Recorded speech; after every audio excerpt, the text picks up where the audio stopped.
Yo, what is good, my anime people? What is good, yo?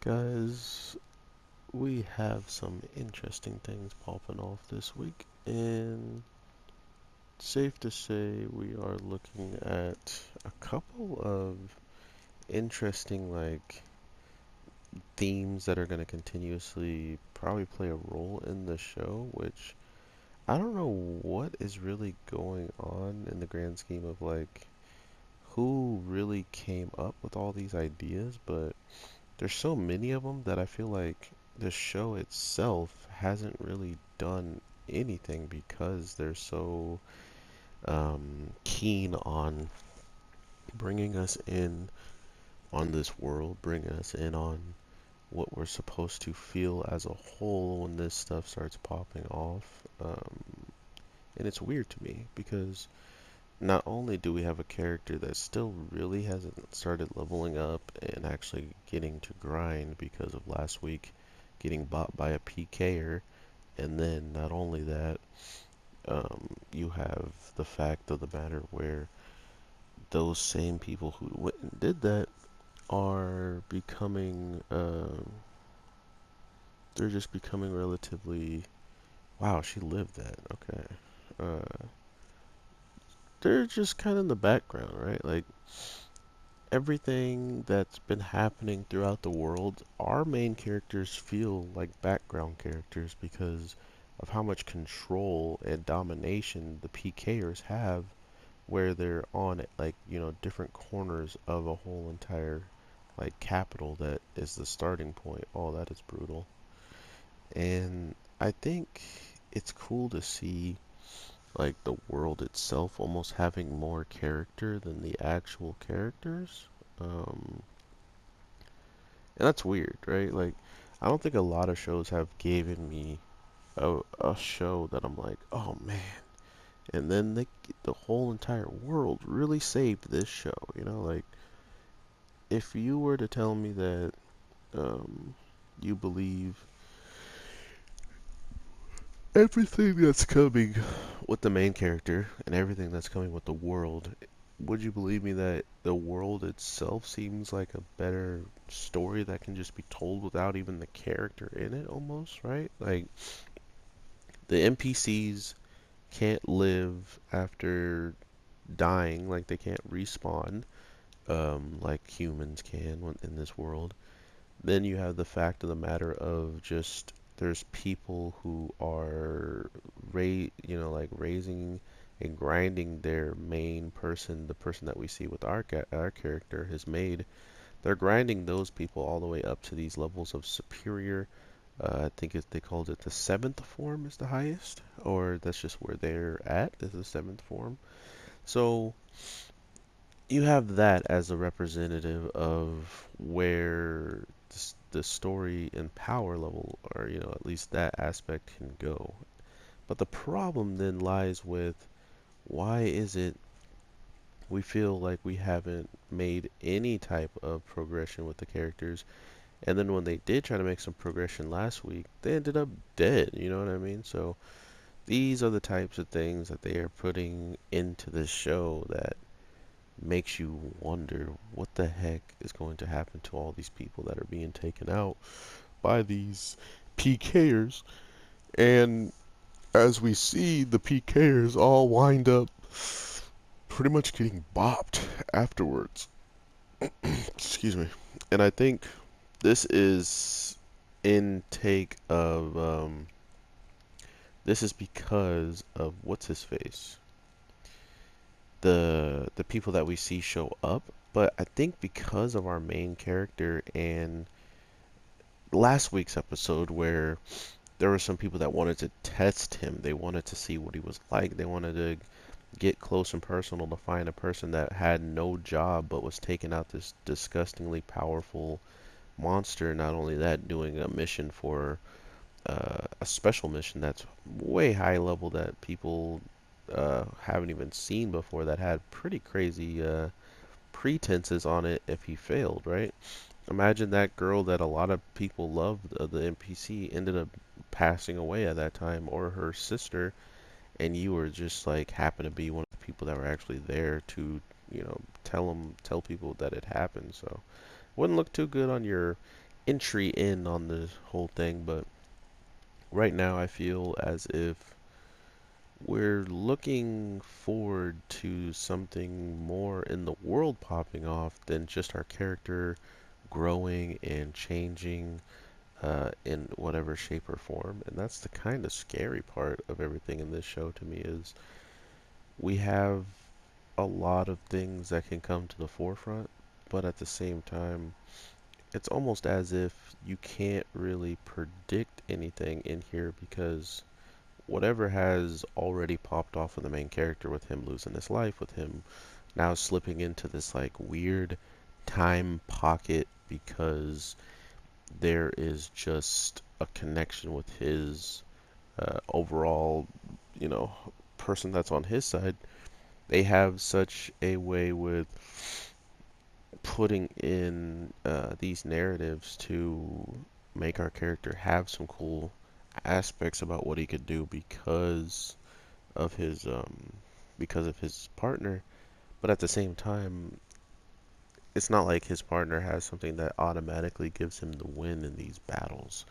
And that's where I'm kind of going with all this is what does our dude actually um, you know do in this world? What does he actually bring? Because after doing such a huge feat and being taken out by a PKer, the strongest PKer, I guess we can say as well, it's easy to say that um, he drew the worst straw, right? Like, sure, if he went against that giant guy with the ridiculous defense, I think he would have lost to him as well, including seeing how he was willing to do these tricks and just to get the edge on um, this guy that he was fighting this week and still gets destroyed. Mind you, it's the guy that we met, which I think was on purpose. I think he met our two people on purpose. Like I was saying, there was a group chat or like a weird little area where they could talk to each other about how they were feeling on, the new person that showed up and actually did what he did, and they wanted to test him out. So what better way to find out who they are than either A, make them the superior people who actually took out the PKers, or B, make them the PKers. And one of them actually did get to test him out and see what was it about. But like I was saying, the world itself seems way more interesting than anything. And if you heard that car in the background, I apologize. He just wanted to be part of the video, and I gotta let him be part of the video. No, but the whole entire thing where people kind of put forward the narrative that whoever strengthens their ideals when it comes down to uh, what do you want to do? Like, do you want to be a PKer? And if you do, you're probably catering all of your stuff towards it, as this defensive guy did with having something that's so defensively heavy based that weak players can't even do damage to him. And then it leads into also if someone is very powerful and he wants to just do damage to those people, he has something that is catered to that, right? He has his from defense to offense skill. So that's kind of the thing I've been noticing with this show is everything has a interesting either counter or way of just being used in smart like tactical ways for people. Yeah, this she just did that while I did my special, so I wasted my special. Fun stuff. But I'm just looking forward to everything that comes with certain characters growing and what this world actually will bring along, because at this point it feels like we don't still know much, right? Like we don't know really anything too far of where we're gonna go with our character, what his growth is gonna look like. But we know more about the world, and we're probably gonna keep learning more about the world uh, than we are gonna see him grow as quickly, which I don't really have a problem with. Like, if the world itself is so good, I think it has a potential of doing like spin-offs and stuff like that if the character is kind of dry and bland, and then you just want to make him really strong, make him the savior and all this stuff. Cool, but like I was saying, even the criminal system in here is actually pretty hype. Like, if you are someone who is ridiculously into doing PK and all that stuff, you're not instantly punished for doing it. You're only punished for not being able to protect yourself, for not being able to win at the end of the day, right? Like, you could straight up PK all you want, and as long as you can actually defend yourself and put forward your own protection and maybe form a party of people that like to do the same thing, which it sounds like these PKers have an alliance because they all know about each other, which is interesting to say the least in the case of what does that mean for what's actually popping off behind closed doors? What are people uh, how are people getting others to PK with them? How are they able to jump?